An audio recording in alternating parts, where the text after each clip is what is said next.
안녕하세요. 현 써니의 미친 제빵 오신 걸 환영합니다. 바야흐로 여름. 여름입니다. 오늘 며칠이죠? 몰라요. 말해줄 수 없어. 비밀이야. 시크릿. 정신이 나가고 있어요 점점. 네, 오늘은 제 책을 소개하는 날이죠. 자, 오늘은 약간 서로는 집어치우고 서로는 집어치우고 본론으로 빠르게 본론으로 말 빠르게 해주세요. 책 리뷰가 요새 좀 지루한 것 같은 생각이. 연속으로 찍어서 그 지루한 것 사람들은 같은 신선할 거야. 지루한 것 같은 배경음악 깔아주달라니까. 효춘이가 배경음악을 깔아달라고 해서 제가 클래식 배경음악을 음악 할까? 야, 자. 아니 이 제목에 맞게 약간 이게 흐르는 미스테리 책이면은 막 빰빰빰빰빰 이런 거 책 깔아주고. 알겠어. 노력해 볼게. 이건 무슨 오늘 책을 소개해드리면서 BGM도 같이 소개해줘요. 어떤 스타일의 BGM이 이 내용과 어울리는지. 얘는 늘 너무 어려운 걸 물어봐요. 그게 아니라 지금 싸우는 거 아니에요? 그게 아니라 만약 이 책이 미스테리다 그러면은 이 BGM 딴딴딴 어울릴 것 같다. 뭐 이거는 오늘은 그런 것처럼. 오늘은 어떤 BGM이 어울리냐면 아주 평온한 BGM이 어울려요. 아 진짜? 피아노 전주. 물 흐르는 소리가 막 슈슈슈슈슈. 강물이 막 들린다. 흐르는 물처럼 나나나나나.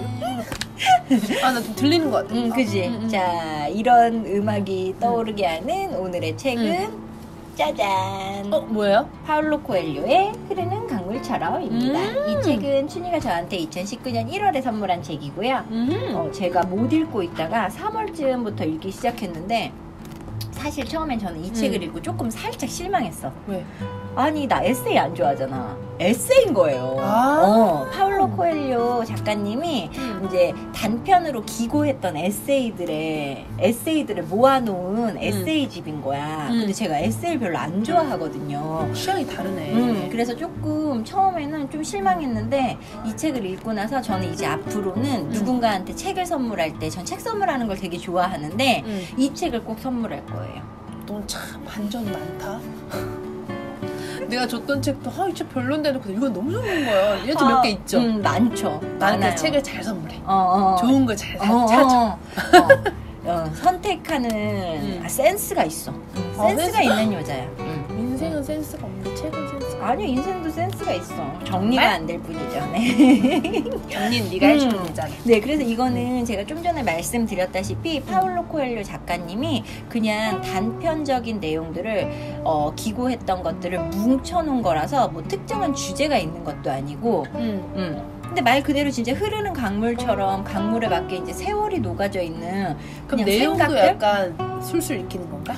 내용도 술술 읽히고 그냥 그때그때 우리가 살면서 어떤 특정한 사건들을 보고 어떤 생각을 이제 기술하시는 거잖아요. 이렇게 서술하시잖아요. 그것처럼 어떤 특정한 게 아니라 그냥 삶을 살아가면서 작가님께서 본인이 느끼는 내용들을 쓴 내용이거든? 근데 나는 너무 좋았어? 너무 좋은 글이 너무 많은 거야. 글이? 그래서 시 같은 느낌도 있나? 시는 아니고 근데 그런 거 있지, 깨달음? 깨달음이 그러니까 되게 짧은 글인데도 진짜 내 마음을 쿵 치는 이런 글들이 너무 많고 솔직히 따지고 보면은 삶을 살면서 내가 이러한 생각은 갖고 있지만 구체화시킬 수 없는 내용들 있지. 그치. 말로 표현을 잘 못하는 말로 표현할 수도 없고 되게 스쳐서 딱 지나가는 생각들이기 때문에 막 깊이 숙고하진 않았어. 하지만 나는 이런 생각을 하고 있던 것들을 이렇게 딱 문장화시켜서 되게 구체화 딱 시켜놓으니까 되게 그런 딱 사건들 있지. 근데 저는 파울로 코엘료 작가님이 사실 이래서 좋기는 하거든요. 나 너무 앞으로 나갔지. 이래서 무릎 왜 꿇는 거예요? 다리가 너무 아프다. 다리를 피세요. 네, 그래서 저는 파울로 코엘료 작가님이 이래서 너무 좋거든. 그러니까 모든 소설에 인간이 되게 내면적으로 생각하는 내용이지만 뭔가 이거를 구체화하기 어려운 거야, 글로. 근데 그거를 되게 글로 딱 해줘. 난 그래서 너한테 꼭 읽어보라고 하고 싶은 책이 있어요. 나 글 잘 썼으면 아니, 그게 아니라 파울로 코엘료 작가님의 불륜이라는 책이 있거든. 불륜? 그래서 내 친구가 불륜을 저지르라고 하는 게 아니라 정말 너무나 좋은 책이야.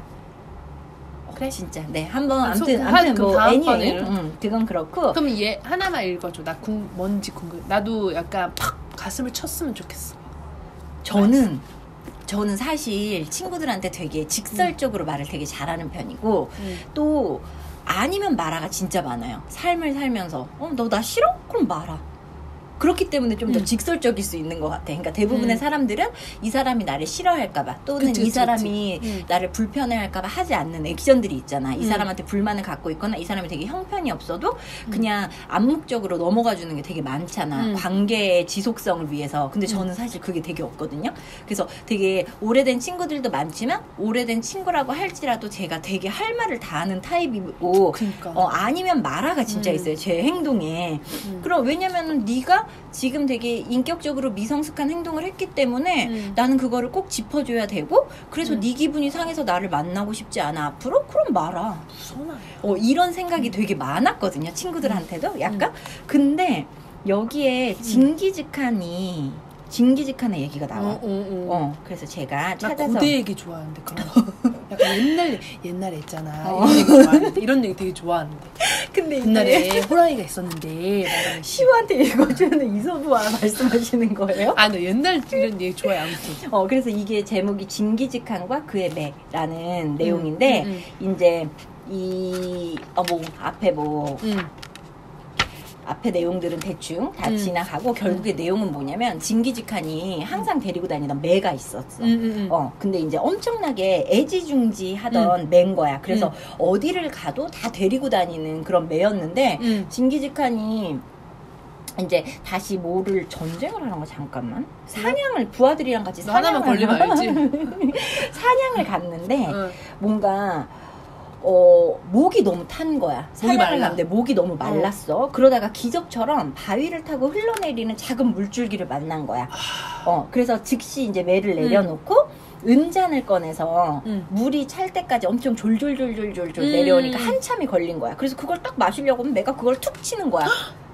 그래서 징기즈칸이 좀 짜증나잖아. 그렇지만 애지중지했기 때문에 그냥 참고 다시 졸졸졸졸 하는 거를 이렇게 했지. 근데 또 반쯤 찼는데 매가 또 툭 쳐갖고 딱 이렇게 된 거야.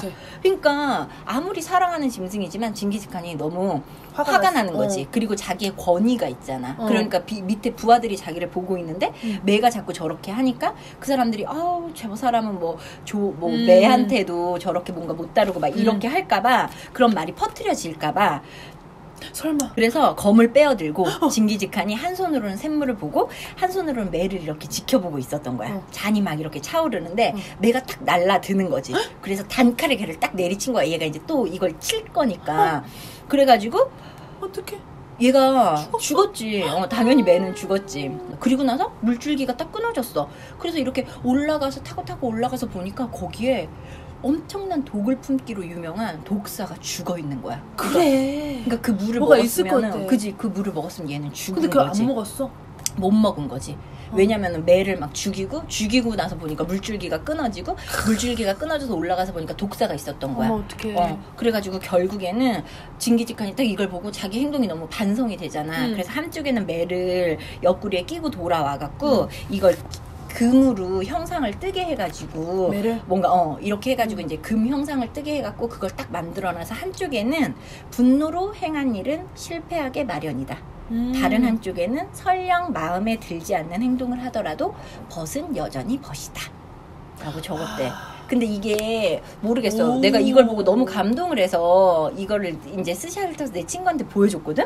근데 내 친구는 그냥 분노 그 말을 이 두 개를 이 내용이 나한테는 한 번 벗은 영원한 벗이다.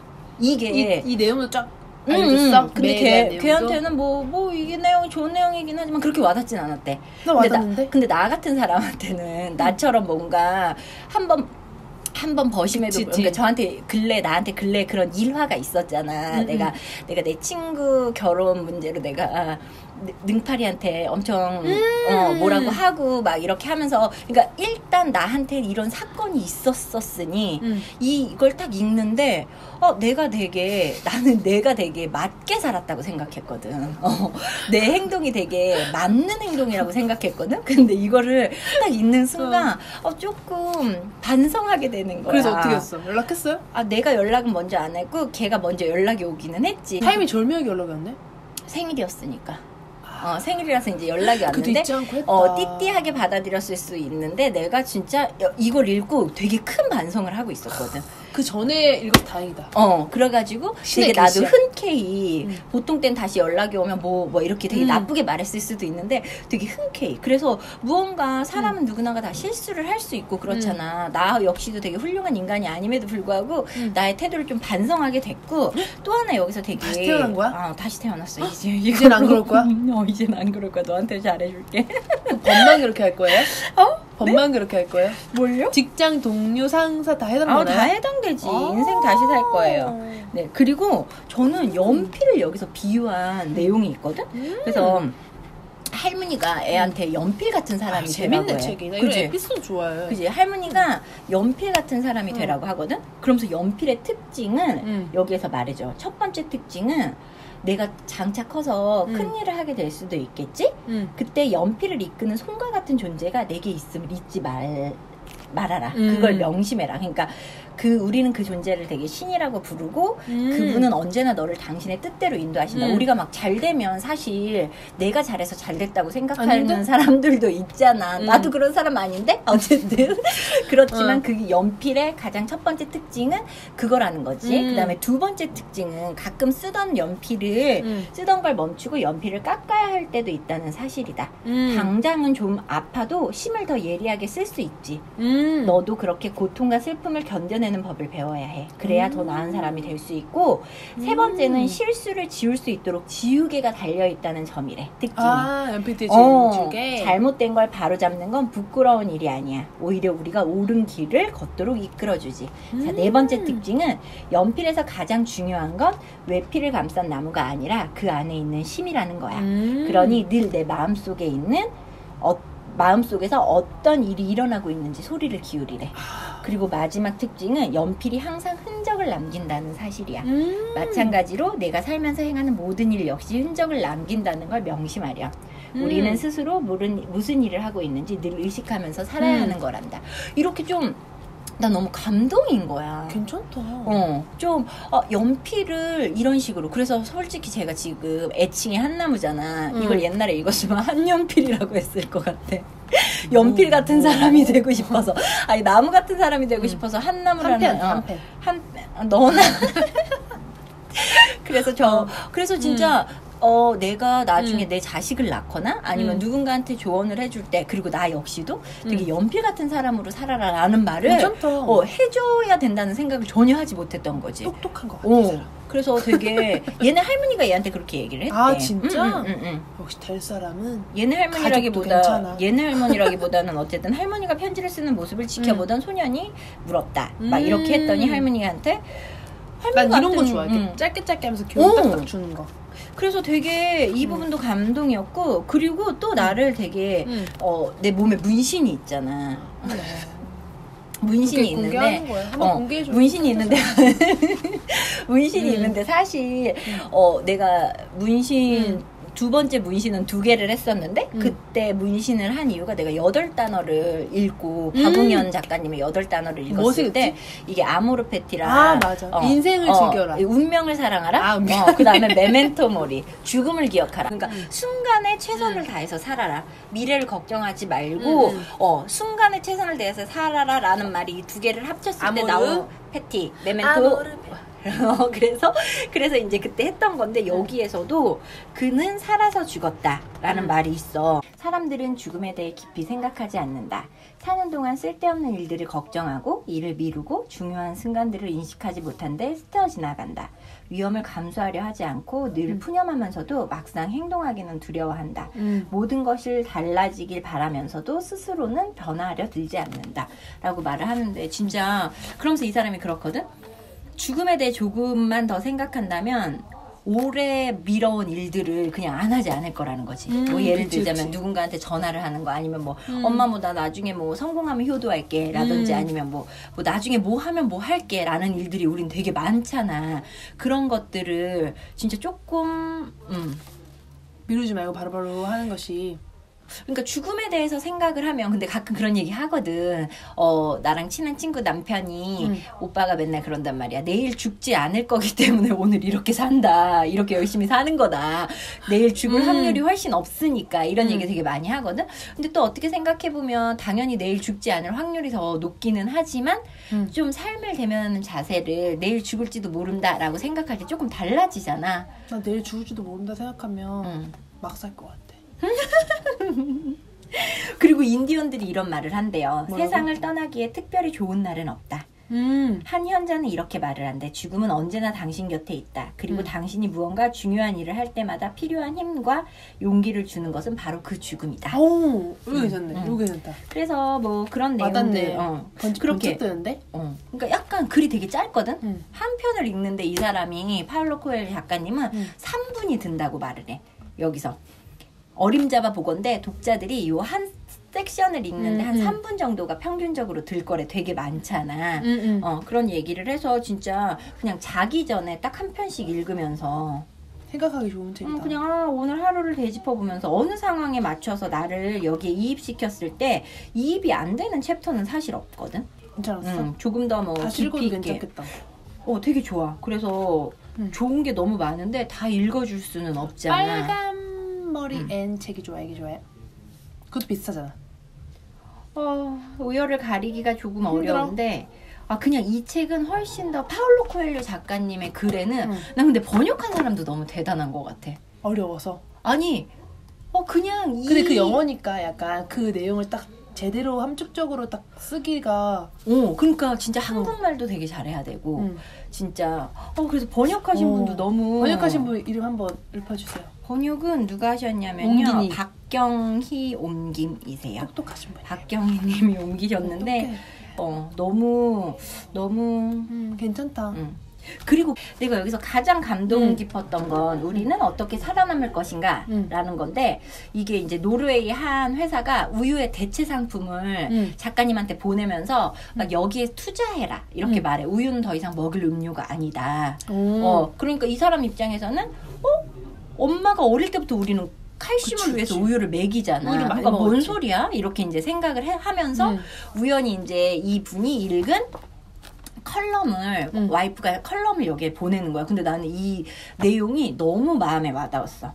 왜냐면 지금 40대에서 60대에 해당하는 세대는 안전벨트니 헤드 서포트니 에어백 없이 자동차를 타고 다녔어. 아이들은 막 뒷좌석에 앉아서 차를 타고 가면서도 막 까불러서 놀았지. 그 다음에 그 시절엔 아기 침대 정체가 의심스러운 페인트를 막 칠했다는 거야. 근데 막 지금 막 친환경 새집중으로 막 난리 피잖아. 그냥 거기에는 10중 8구 위험 물질이 있었겠지. 그치. 그리고 그때는 휴대전화라는 것도 존재하지 않았어. 부모들은 우리가 어디 있는지 알 수도 없었고 또 잘못한 쪽은 항상 아이들이었던 거지. 학교에서 집에 와서 엄마 나 선생님한테 혼났어 이러면은 왜 혼났어가 아니라 네가 잘못했으니까 혼냈겠지. 이렇게 말했던 것 같거든 우리 엄마도. 그래서 늘 혼났어. 내가 잘못하지 않은 것 때도 당연히 선생님이 맞았을 거라고 엄마가 말해줬던 것 같아. 그렇지만 아이들은 부모한테서 외면당한다든가 애정결핍이라든가 하는 정신과적인 문제가 없었다는 거야. 우리 때만 생각해도 학교에는 우등생하고 열등반이 있었잖아. 그치. 그래서 우등반은 진급도 더 빨리하고 후자는 막 1년 유예하고 막 이런 게 있었잖아. 그렇지만 그렇다고 해서 심리치료를 지금처럼 많은 아이들이 찾지도 않았다는 그렇지. 거야.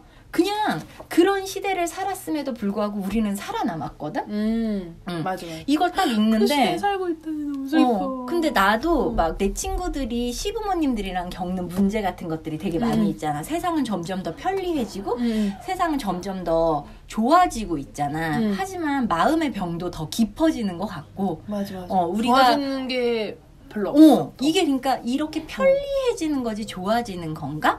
이런 생각을 하면서 좀 막 우리가 유난이다 이런 말 되게 많이 하잖아. 근데 뭐 이 시대가 다 그렇게 살기 때문에 당연히 그렇게 사는 걸 비난할 건 아니지만 그렇게 하지 않아도 저들이 저렇게 진짜 다 살아남았잖아. 훨씬 그렇게 하지 않았음에도 불구하고 그래서 이 작가님이 우리 어떻게 살아남을 것인가 이렇게 해서 이렇게 뭐 어떻게 생각하면 이제 더 이상 우유를 먹는 것보다 이런 대체제를 먹는 게 더 나은 삶이 또 와가지고 나중에 막 100년 뒤에는 우유가 뭐지? 뭐 이런 세상이 올 수도 있잖아.